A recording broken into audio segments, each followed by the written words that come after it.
मराठवाड्याची जीवनवाहिनी म्हणून ज्या गोदावरी नदीकडे बघितलं जाते, हे सगळं नदीचं पात्र आहे. सध्या मी नांदेड शहरातील गोवर्धन घाट परिसरामध्ये आहे. या नदीचं अवाढव्य पात्र जे दिसते, या पात्रांमध्ये मोठ्या प्रमाणात सगळं हिरवंगार पाणी झालंय आणि जे काही ही सगळी याच्यामधली जी काही मासे आहेत ते मोठ्या प्रमाणात मृत्युमुखी पडले आहेत. त्याचं नेमकं कारण म्हणजे शहरातलं जे काही घाण पाणी आहे ड्रेनेजचं, ते पाणी या शहरामध्ये कुठलंही फिल्टर न करता सोडून दिलं जातं. यामुळं लाखो मासे जे आहेत ते साधारणतः या 1.5-2 किलोमीटरच्या परिसरामध्ये मृत्युमुखी पडलेले आहेत. आणि हा प्रकार काही पहिल्यांदा घडतोय अशातला विषय नाही आहे. मागच्या अनेक वर्षांपासून हा प्रकार सातत्यानं घडत असतो. या संदर्भामध्ये वारंवार तक्रारी होतात. कारवाईच्या अनुषंगानं पत्र काढले जातात. कुठलीही कारवाई होत नाही. अक्षरशः जी काही यामुळं सगळा जो पर्यावरणाचा ऱ्हास आहे तो सगळा पाहायला मिळतो. याच्यातलं जे काही जीवनचक्र आहे या नदीतलं, ते नष्ट होताना पाहायला मिळतात. जीवनचं जो काही स्तर आहे नदीमधीतला, तोही नष्ट होताना पाहायला मिळतो. या सगळ्या प्रकाराकडे जे आहे ते सातत्यानं गांभीर्यानं का घेतलं जात नाही, हा सगळ्यात महत्त्वाचा जो प्रश्न आहे तो उपस्थित होतो. इथं मनपाची कर्मचारी ही सगळी जी लाखो मासेमय झालेली आहे ती काढताना पाहायला मिळतात. अतिशय दुर्गंधी जी आहे ती या भागामध्ये पसरलेली आहे आणि मागच्या कैक वर्षापासूनचा हा प्रश्न आहे, पण तो सुटत नाही. या संदर्भामध्ये सातत्यानं पर्यावरणाच्या बाबतीमध्ये काम करणारे डॉक्टर किरण सर आपल्यासोबत आहेत, त्यांच्याशी बोलणार आहोत. सर, मागच्या अनेक वर्षापासून तुम्ही हा प्रश्न सुटावा म्हणून काम करताय, वेळोवेळी तक्रारी केल्यात, पण हा प्रश्न सुटत नाही. काय सांगाल, काय नेमका हा कसा भीषण प्रकार आहे? दरवर्षी हा विषय येतो आणि पर्टिक्युलर या एरियामध्येच येतो. म्हणजे गोवर्धन घाट असेल किंवा बंदा घाट असेल, कारण इथे ड्रेनेजचे पाईपलाईन बाजूला आहेत. 2000 जवळपास मी 5 वर्षापासून फॉलोअप घेतो.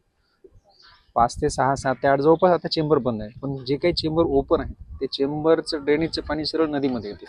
आणि पर्टिक्युलर या एरियामध्ये जलचर प्राणी असेल किंवा इतर काही प्राणी असेल नदीमध्ये, ते सगळे म्हणजे डेड होतात आणि पूर्ण प्रदूषण हे घालून जातं. तर 2000 मागच्या वर्षी सुद्धा मी मुख्यमंत्र्यांना सुद्धा पत्रव्यवहार केलं. त्याच्यानंतर प्रधानमंत्रीला सुद्धा, पीएमओ ऑफिसला सुद्धा कंप्लेंट केली. तर पीएमओ ऑफिसकडून हे पत्र आलेलं आहे केंद्रीय प्रदूषण नियंत्रण बोर्ड, की member secretary to Maharashtra pollution control board, you can take the action against the complaints. म्हणजे किरण शिलावरनी तक्रार दिली, त्याची अगोदर कमिशनरवर त्यांनी प्रेशराईज केले की याच्यावर तुम्ही क्लॅरिफिकेशन द्या, जस्टिफिकेशन द्या. त्यानंतर दुसरं पत्र मला एक आलेलं आहे की बाबा याच्यावर फॉलोअप घेत आहे. त्यानंतर हा पत्र सेंट्रल गव्हर्नमेंटच्या राज्य शासनाला गेलेलं आहे. राज्य शासनाच्या कंट्रोल बोर्डला गेलेलं आहे. राज्य शासनाच्या कंट्रोल बोर्डचं पत्र एक कमिशनरला गेलेलं आहे, जे की नांदेडचे आहे. म्हणजे आज नांदेडच्या कमिशनरची किंवा महानगरपालिकेची अशी अवस्था झाली आहे, बेशरमाचं झाड त्यांच्या जर बाजूला ठेवलं तर ते लाजल, पण हे इतके बेशरम आहेत की यांच्यावर कुठलाच परिणाम होत नाही. जवळपास कोट्यवधीची निधी आलेली आहे. मागच्या वेळेस मलशुद्धीकरणाच्या माध्यमातून 19 कोटी आले होते. आता मी त्या कन्स्ट्रक्शनचं नाव घेऊ इच्छित नाही. ते काय केले त्यांनी, इथंच का पर्टिक्युलर पाणी थांबते? तर माझी दरवेळेस अशीच विनंती राहते की किमान यांच्यावर गुन्हा दाखल व्हावा. कारण हे तुम्ही जर पर्यावरण पाहिली, पूर्ण मासे तर डेट झाले, इतकं पोल्युशन इथं झालेलं आहे. त्याच्यामुळे निसर्गरम्य अशी गोदावरी नदी, ज्या गोदावरीला आपण नदी मानतो, आई मानतो, ते पूर्ण पोल्युशन झालेलं आहे. पोल्युशनचे एक ऍक्ट आहे 16A आणि 18A ऍक्ट प्रमाणे यांच्यावर गुन्हा दाखल व्हायला पाहिजे. मागच्या वेळेस सुद्धा मी कंप्लेंट केली होती SP साहेबाकडे, ॲडिशनल SP कडे. आता अपेक्षा अशी आहे की नवीन जिल्हाधिकारी आलेले यंग डॅशिंग आहेत, त्यांच्याकडून अपेक्षा आहेत, आणि माजी मुख्यमंत्री आदरणीय अशोक चव्हाण साहेब त्यांच्याकडून सुद्धा अपेक्षा आहे की नदी किमान तरी स्वच्छ करावं, ज्यामुळे नांदेडवर भर पडेल. आणि समोर जर तुम्ही पाहिलं तर गुरुद्वारा आहे, इथून देश विदेशची लोक येतात, त्यांनी काय बघावं हे असं सगळं पूर्ण. हेच माझं म्हणणं आहे की किमान गुन्हा दाखल व्हायलाच पाहिजे. आणि येणार सोमवारी मी हे पाणी घेऊन कमिशनर साहेबाकडे जाणार आहोत. काय नेमकी कारणं काय आहेत, कशामुळे सगळी नदी जी आहे त्या अशा पद्धतीची घाणीच्या साम्राज्याने सापडलेली आहे? थातूर त्यांनी कामं करतात. दरवेळेस आलं की थोडे चेंबर बंद करायचे, राहिलेले चेंबर तशीच ओपन करायचे. पूर्ण कर्मचाऱ्यावर ताण येतो. दरवर्षी असं घाण झाले की कर्मचारी याच्यात. शहरामधील अजून 5 ते 6 चेंबर्स, मेन प्रॉब्लेम हाच आहे, त्यांनी बंदच केलं नाही. ते पाणी पूर्ण नदीमध्ये येतात. माझा विषय त्यांनाच आहे कमिशनरला, का इथंच काम असे मरतात, वरच्या साईडला काय मरत नाही, डंकीनकडे का नाही मरत, उरुशी घाटकडे का नाही मरत, विष्णुपुरीकडे का नाही मरत, इथंच काय पर्टिक्युलर? ते तुम्ही बघा, चेंबर पूर्ण ओपन आहे, काही जराशी लाज नाही त्यांना. आता तुम्हाला उभं पण नाही टाकता येईल इथं, इतकं घाण आणि पोल्युशन आहे. आणि याला पूर्ण जबाबदार कमिशनर आणि महानगरपालिका. किती चेंबर सगळे ओपन आहे जे पाणी सोडलं जातं? 5 ते 6 जवळपास चेंबर ओपन आहे. 5 वर्षापासून आरडाओरड झाली तर कुठेतरी 6-7 त्यांनी बंद केले. राहिलेले 5 चेंबर तरी बंद करावं. जिल्हाधिकाऱ्यांनी विशेष लक्ष घ्यावं, अशोक चव्हाण साहेबांनी विशेष लक्ष याच्याकडे दिलं तरी लवकर काम होईल असं मला वाटतं. अतिशय पवित्र घाट आहे अक्षरशः. याचा काही मानवी आरोग्यावर परिणाम होणार आहे का? कारण खूप मोठ्या प्रमाणात दुर्गंधी वगैरे सुटली आहे. तुम्ही जर पाहिलं परिसरामध्ये इतकं सुंदर लोकेशन आहे. परिसरामध्ये जवळपास 15 ते 20,000च्या वर संख्या आहे जवळपास नदीच्या आजूबाजूला. आता मोठे मोठे कन्स्ट्रक्शन झालेले आहे, बिल्डिंग पण झालेले आहे. हा जो पोल्युशन आहे, वातावरण पूर्ण घाण होऊन जातो. आपल्या लंग्सवर, लिव्हरवर याचे सगळे परिणाम होतात. आणि त्याच्यामुळे जर निसर्गच खराब असेल तर 100% हेल्थवर परिणाम होणारच आहे. आणि हेच पाणी आम्हाला प्यायला आदरणीय महानगरपालिकेचे कमिशनर डोईफोडे साहेब पाणी देतात प्यायला.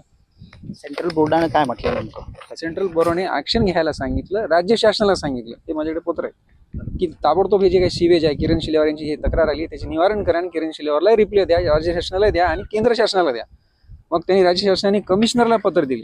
जरासही कुठलीच लाज नाही कमिशनरला पत्र आल्यानंतर सुद्धा. हे 2025चं पत्र आहे आयुक्तचे नाव की बाबा याच्यावर ऍक्शन काय, शुद्धीकरण करा, जे काही ड्रेनेज आहे त्याला पाईपलाईन बंद करा आणि याचा अहवाल सादर करा केंद्र शासनाला, राज्य शासनाला. आणि मला कुठलाच अजून अहवाल आलेला नाही.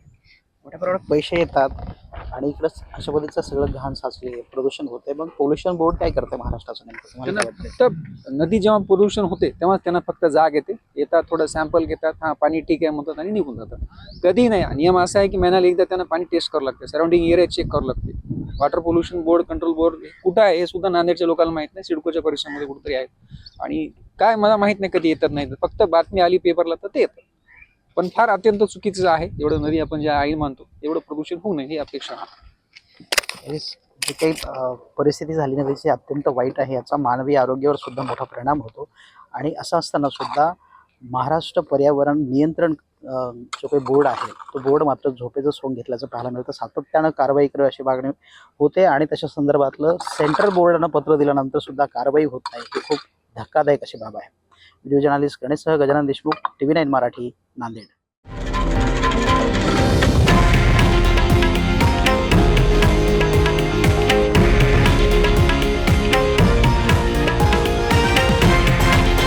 हे आहे देशातील नंबर 1 न्यूज नेटवर्क आणि आपण पाहत आहात TV9 मराठी, एकमेव.